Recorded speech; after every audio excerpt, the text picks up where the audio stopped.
Howdy folks, today we are going to be talking about stars.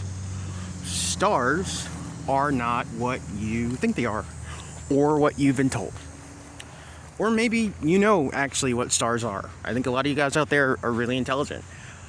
I've said this before, say it a million times more.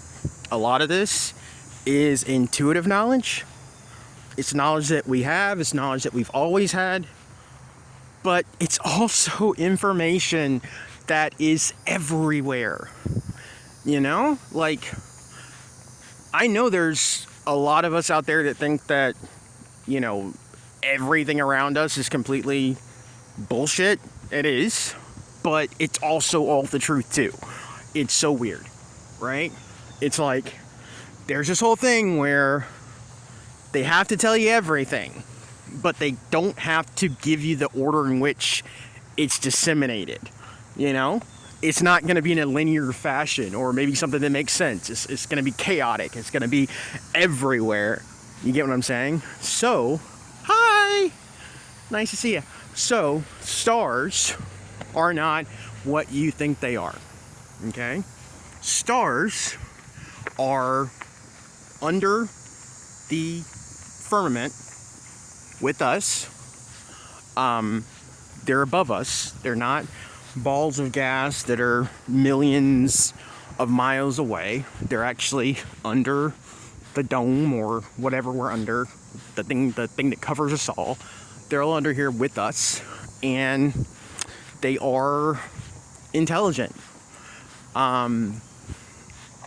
In their active state, they are a spherical type object or shape. It's almost like a metal, a metallic type sphere that's giving off a constant type of energy. Okay?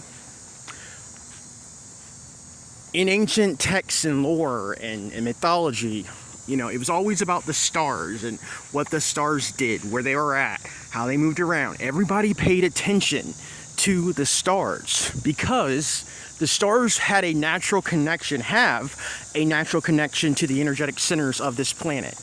Not only that, stars put out, they talk, they put out information, and they're constantly interacting with the natural forces. Like, they control and talk to the elemental forces. They control and talk to all those kind of things. You know, so if you know where the stars are, if you know how they move, if you know where they're going to be at, you can take advantage of that. Hence, all these fucking secret societies and all the bullshit that they do, because they know where all this stuff is. They know what it is. Now, get into the interesting part of, like, in the Bible, where it talks about in the last days, the stars are going to move from their places in the heavens. That's happening now. Okay? A lot of what people, I'm not talking about all, okay, but a lot of what people see as UFOs in the sky, they're stars that have moved from their fixed place in the heavens. They do that. And they're doing that especially now because things are getting so insane. So a lot of these glowing orbs that you're seeing in the sky that people would naturally think are UFOs, they're not. They're stars. Okay? From what I've come to believe, different worlds have, like, you'll have your central star. That is our sun. Okay? The sun is a very large star. But again, it's still under here, under the firmament with us.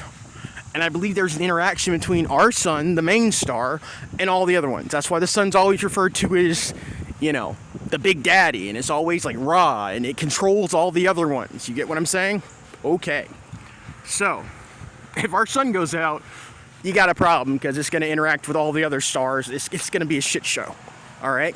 Now, the other thing is, like I said, if you want to understand this, you have to see it. You have to see it as they present it to you, okay? In the story of Superman, he gets his powers from what? The sun. The sun, a star, that's where his powers come from. That's how he's able to do the things that he's able to do. He absorbs his powers. His cells absorb the power of the sun. Okay? That's what makes him super. Because he's not built like other people. Like photosynthesis. Oh, the plants. The sun. It's so much deeper than you think it is. Okay? If you want to know, I think I've said this before, maybe I haven't, but I've wanted to. If you want to know what a star actually looks like, watch the movie Avengers Infinity War. Okay? There's that whole arc in the story where in an earlier movie, Thor loses his hammer, right? Then he gets his ass beat by Thanos. So then he meets up with the Guardians of the Galaxy, which I'll touch upon in a second. He meets up with the Guardians of the Galaxy, and then him and Rocket Raccoon and Groot go to this place called Neverlair, which is where the dwarves smith all the super weapons. They made the Infinity Gauntlet, blah, blah, blah. They're making him a new hammer, okay? But in order to get the forge going, they have to start up this dead star. And you see the star. And the star is not like this giant, it's big as presented in the movie. It's not that big. It's small enough that they start to basically try to restart the star because by getting Rocket in a ship to basically like tow it to get the whole, like the engine moving. But if you look at the star, it's this metallic orb. Until you turn it on. You turn it on, it becomes this glowing ball of energy. When you turn it on, when they're active, that's what happens. There are these glowing balls of energy. Okay? In the movie Guardians of the Galaxy, Star-Lord. Listen to what I'm saying. Because again, the truth is all there. You don't have to believe me. I don't care. We're at the point now, it's all out there. It's the truth. Whatever. If you know, you know. If you don't, you don't. I'm trying to help. I'm trying to tell you guys. Star-Lord, okay, is after this orb at the beginning of the movie. And that's really what the entire movie it revolves around. This orb, which is actually an infinity stone. But we don't know that until later. We just think it's an orb. But look at the orb. It is this metallic orb. This metallic orb. Until you open it up or until you activate it, then it gets all energetic. They're showing you the symbolism there. It's all there, okay? The ancient cultures, they were not stupid. They know more than we know, okay? It's this insane, psychotic, archonic, Masonic, just disgusting mindset that they've programmed us with. You know, these reptilians that want to keep us fat, dumb, and happy, they make us think that, like, the ancients knew nothing. They knew so much. That's why the ancients called them falling stars for a reason. Because they were falling stars. And I'm sorry, I will argue anybody down over this one. Because I feel very strongly about this. I've seen this. Meteorites are not chunks of space rock. That's that shit where they try to make everything seem so insignificant. Like they make this planet seem insignificant. Oh, it's just a hunk of rock. That's what NASA says. We're just floating around. No, it's not. Meteorites are not hunks of rock floating around that hit Earth's atmosphere. No, they're falling stars. They're stars that suddenly deactivate, that suddenly turn off. And when they turn off, they're like stone or metal. When they turn off, they're like stone or metal. That's how they operate. You get what I'm saying? I talked about this before in the Titans video, where I talked about how these magical things, right? When they deactivate, they become like stone. They become stone. Okay? That's what happens. But some of them are metal. Remember I talked about the metal inside of these things. That's why meteorites, real meteorites, they're these chunks of metal. They're stars. The ancients knew that. They knew all of that. That's why they called these things gifts from the gods. They knew exactly what these things were. They were making weapons out of them. I'll give you another one. Excalibur, the sword, was very real. Merlin made it out of a meteorite. Big secret. You'll never hear that anywhere else. Merlin made it out of a meteorite. That's where it came from. Excalibur was made from a falling star. Because these things held so much power. So much power.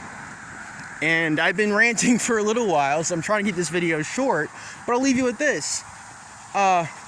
These orbs, okay, I personally think they can reactivate themselves and kind of like raise back up into the sky depending on the cycle, okay? But they have been known to deactivate, right? Go to places like Costa Rica, go to places all around the world, you'll see these giant stones that have just fallen out the sky. Well, they don't know that. They just think they just showed up there. They didn't. They fell out the sky because they were deactivated. They were stars. Okay? Nobody knew where they came from. I'm almost willing to bet, and I need to personally be in the vicinity of one because I don't have any nearby me, but from the research I've seen, I'm pretty sure one of the cover-ups, one of the big mysteries, one of the things that they're doing to purposely, put people in to pull a red herring is they're just telling you they're stone. I don't think that's what they are. Like, I think that if you were to dig underneath, the stone's just a layer. I think they're metal. There was a family in Jacksonville. Look this up. They found a metal sphere, and they believed it fell from the sky. They had it tested. The Navy was interested. This is back in the 70s. I don't know where this thing is. It's about the size of a bowling ball. But they had dozens of people come and look at it. It's a falling star. And I think these things are in different sizes and different shapes. Most of the time, they're spheres. I personally think they can, get larger or get smaller, depending on... It's energy, people. It's energy. You're dealing with quantum fluctuations, all this stuff.